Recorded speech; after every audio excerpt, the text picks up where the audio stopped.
So this is my build guide on the supporting Fire Tactician Life Stacker.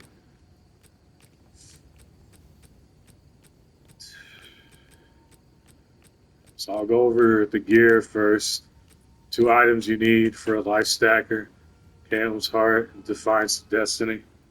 Without these items, you are not going to feel tanky enough to do endgame content, especially with uh, at Tactician. If you're playing a Titan, then you can probably get away with not using Cam's Heart. Actually, if you play a Titan,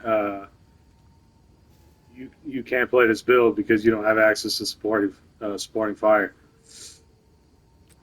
So unfortunately, we do have to use Karam's Heart for the life stacking, but there is a 3,000 life version that you can play instead. That's a lot less tanky, but gives you access to spirit. But you need a chest plate with a considerable amount of life and strength for that to work.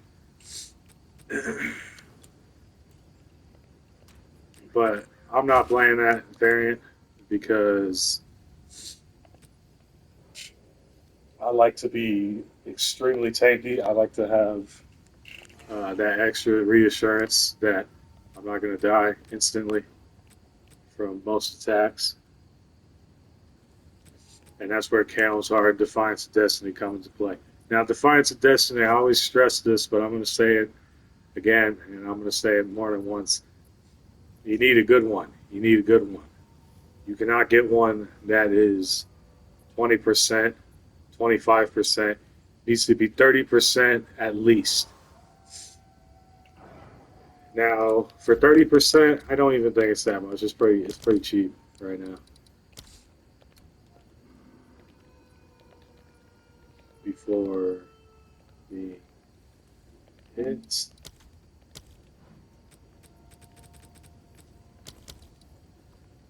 Yeah, it's pretty cheap. So get one of these, and this one's actually better than the one I have right here. Get one of these and quality it up with life with flesh catalyst, and you'll be skyrocketing through like most of the end game without having to worry about your life pool really getting depleted by shipping attacks. Like attacks that chip away at your health, you're not going to have to worry about attacks like that for the most part. Other than that, on all the rest of the gear, just get life resistances and try and get chaos res if you can. Usually, you know me, if you've watched my videos before, you know I don't really like to get chaos res because it's on the more expensive side, but you should get it. If you need to use a shield, that's another version you can play. You can use a shield. Honestly, I would probably recommend uh, not using a shield just so you can get squeezed out as much damage as possible. But you could use a shield. I can see it, uh, especially a shield of spirit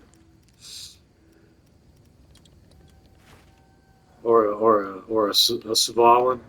You could use a Svalin for that 50% block chance right off the bat, with no investment. That's always a good one to use. It's up to you though. Other than that, you want a scepter with +4 to minion skills. We only got one with +3. Uh, Anything that applies to allies in your presence does not affect supporting fire, which is very unfortunate. So all those allies in your presence deal whatever the fuck, none of those affect uh, supporting fire. Now the minions deal 60% increased damage with command skills. That's supported by supporting fire, but most of those other stats, except for level of all minion skills, isn't. So really, what you want to look for is you want to look for level of all minion skills, and that's really all you want to look for. Now, This is a malice. This one has malice on it, but you can get one with fulmination. Honestly, I might even recommend you get one with fulmination because Sporting Fire is never really going to crit. I don't think. Yeah, Sporting Fire is never really going to crit.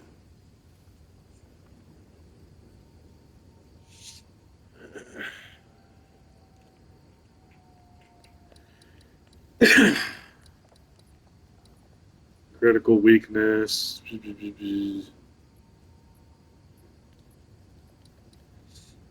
Yeah, Sporting Fire. Maybe Malice is like best in slot for it. I really don't know. I think for the most part, if you want the most damage, you're gonna want to go the Spirit route and then wait till you get to like level 90,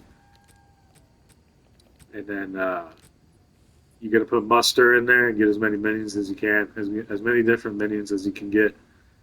But since we're not going that route, I'll go over the supports now. I guess we have Lightning Attunement, Bidding 2, Kurgle's Leash, and Concentrated Area. Now, usually you'll use Bidding 3, but like I said, you want to squeeze out as much damage as you can from these fucking things because they are on the lower end in terms of damage. It's around like 80k, 80 DPS, 80,000 DPS. It's not anything crazy. I think it's around 300k per cast or something like that because it does 6 volleys. So your DPS is stretched out pretty far, but for bossing, it can get kind of brutal. I ain't gonna lie for bossing. I'll show gameplay, so uh, it can do bosses. It can do bosses. I've been doing tier 15 maps. I've been killing the bosses just fine. We got some tricks up our sleeve for bossing too. Bossing takes a considerable amount of time, like a really long amount of time. We got Archon of Death, uh, and that fucking will like literally give us like, yeah, it gives us literally like 200% more damage because of the 200% more cooldown recovery rate of command skills. So we'll literally have like the most insane amount of cooldown recovery ever, and then fucking we just let go of like. Let me see if I can show it. Probably not, because it's only a 15% chance. But when you're doing bosses, you're usually gonna have it happen at least once, because. And I'll show the damage right now, like with all the different buffs we have. Puppet Master, 10% increased damage with command skills. So we got that. That helps a lot. Like I said, you want to squeeze as much damage. Okay, so there it is. So look how often I can cast it when I have Archon of Undeath or Archon of Undead. I can cast this so much my mana bar runs out. So when you're fighting bosses and you're chunking them down little by little, and you're like, oh man, this is gonna take a little while.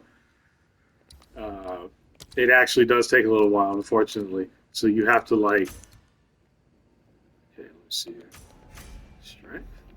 I really don't know. I'm not even gonna select that one. You really have to it's just a waiting game until you get Archon of Death, of Undeath or Undead. And then once you get that, it's like, oh, okay, now I can kill the boss. Archon of Undeath. Yeah, so once you get Archon of Undeath going, the boss will just get melted.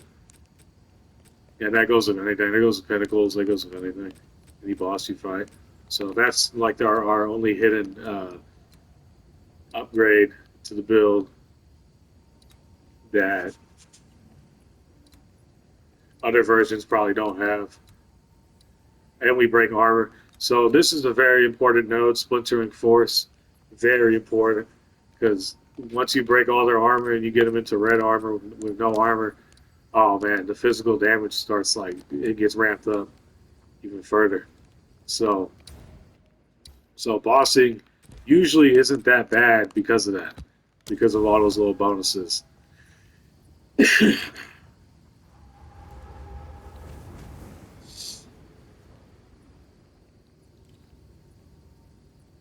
So I'll go over the gear and the tree one more time, and then I'll show some gameplay. But for the gear, you want trench timber, +2 level all minion skills.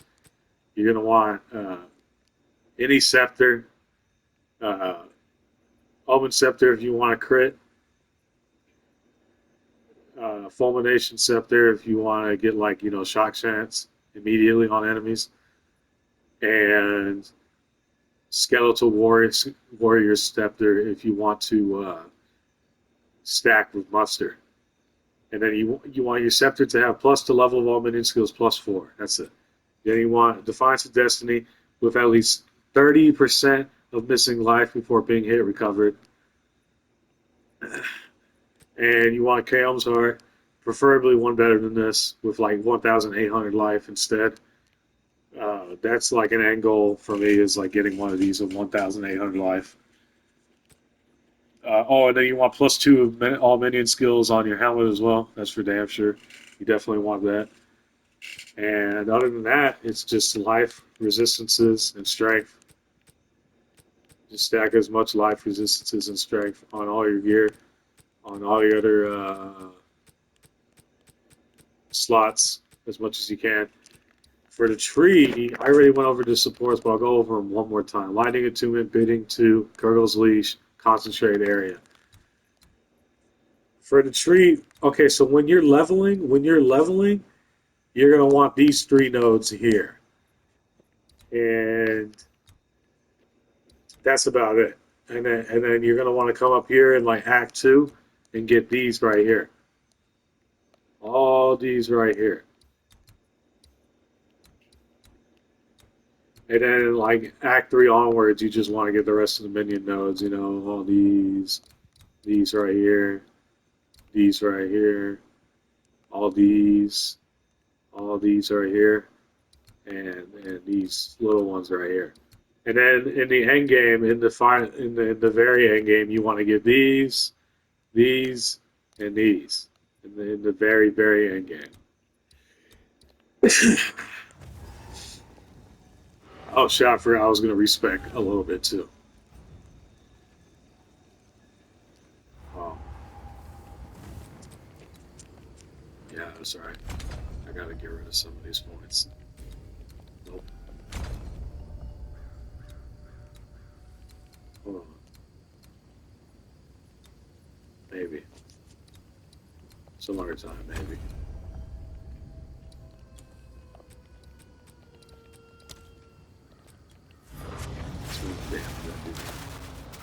Oh, that's what. Yeah, that's what that. Yeah, well, with this, look at this shit.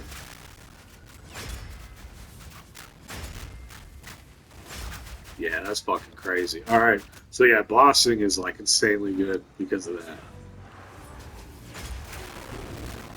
One button play style. Oh, and it's League starter friendly because everything's like really cheap for it. You can start it from Act 2. You can start the build from Act 2.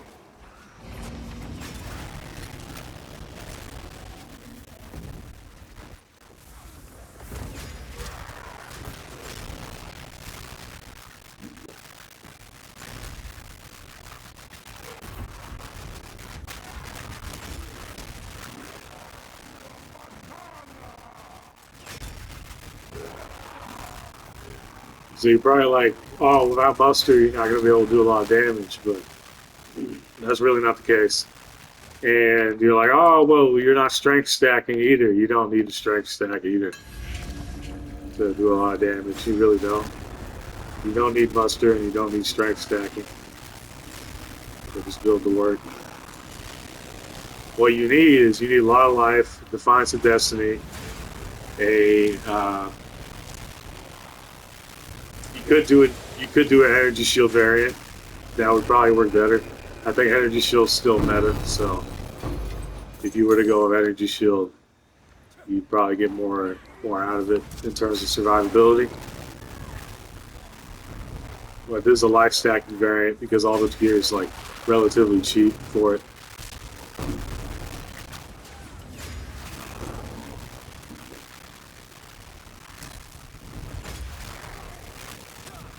Energy shield gear is like expensive.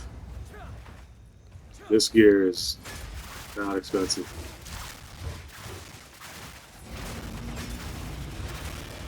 And here we go against the boss with Archon of Undeath. As you can see, we just melt.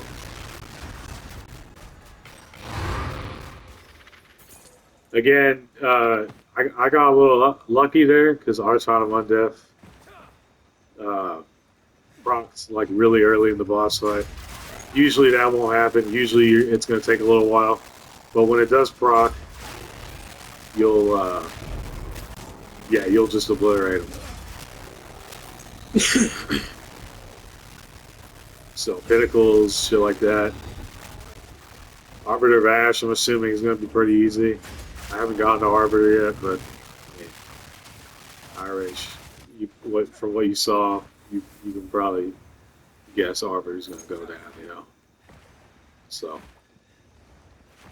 this is by far the best League starter I've ever played. That's for damn sure, because you literally can start using the skill from Act 2, which is insanely early. You can just start clearing screens in Act 2. And in the early game, the bossing is actually really easy. For some reason, it just does a lot of damage in the early game. In the end game, that's where, like I said, you need shit like Archon of Undeath. Or you're not really going to have the damage you're looking for. So, yeah. Do I recommend the build? Yes, definitely. Like I said, it's probably the best League starter I've played ever.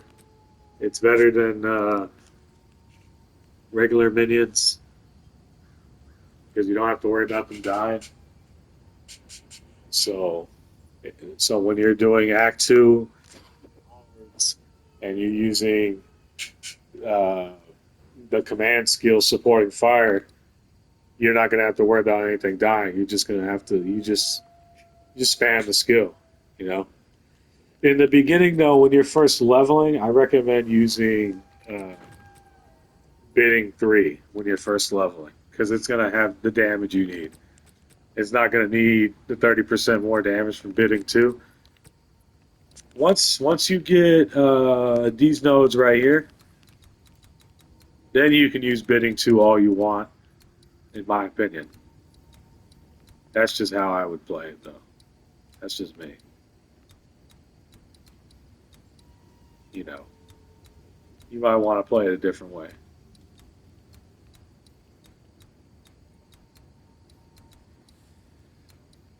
So yeah, that's shit. That's pretty much it. You could come down here and get this one right here, this node right here, and stack rage. You could also try that. Yeah, there's not much else to it. It's pretty cut and dry. You just get all the minion shit, pretty much, and definitely get this because we don't have any spirit anyways. So fuck it. It's just free damage. You don't have to allocate any spirit to use supporting fire, so it's like the only minion build you can probably play in this fashion.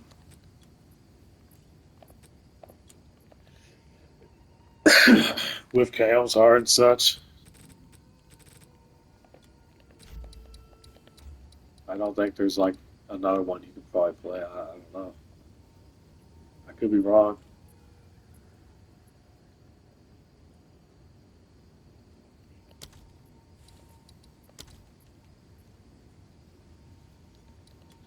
I would like to use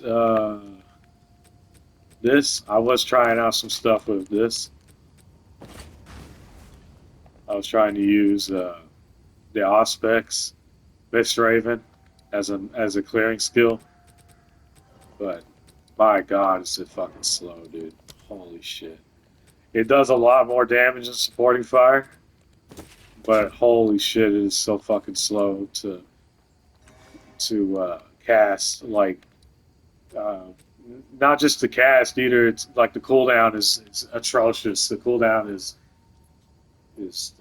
pretty fucking atrocious. But this is something I could see on an Infernalist that stacks Invasion with Coward's Legacy, if I remember that right. I don't remember if that's the name of the item or not.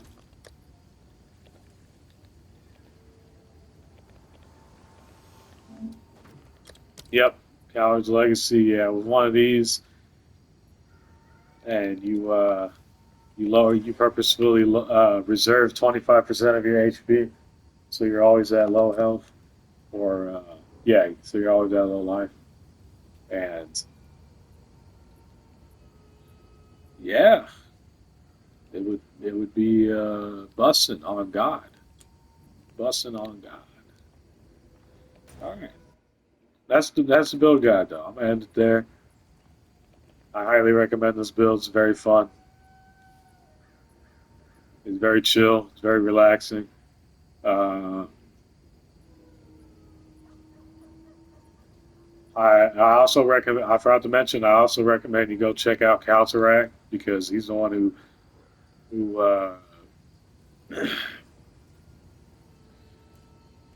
he's basically the reason I put this shit together. I saw that like he was trying, doing this shit in earlier patches. I was like, okay, I'll try it out. It's actually pretty good. So yeah, give it a shot.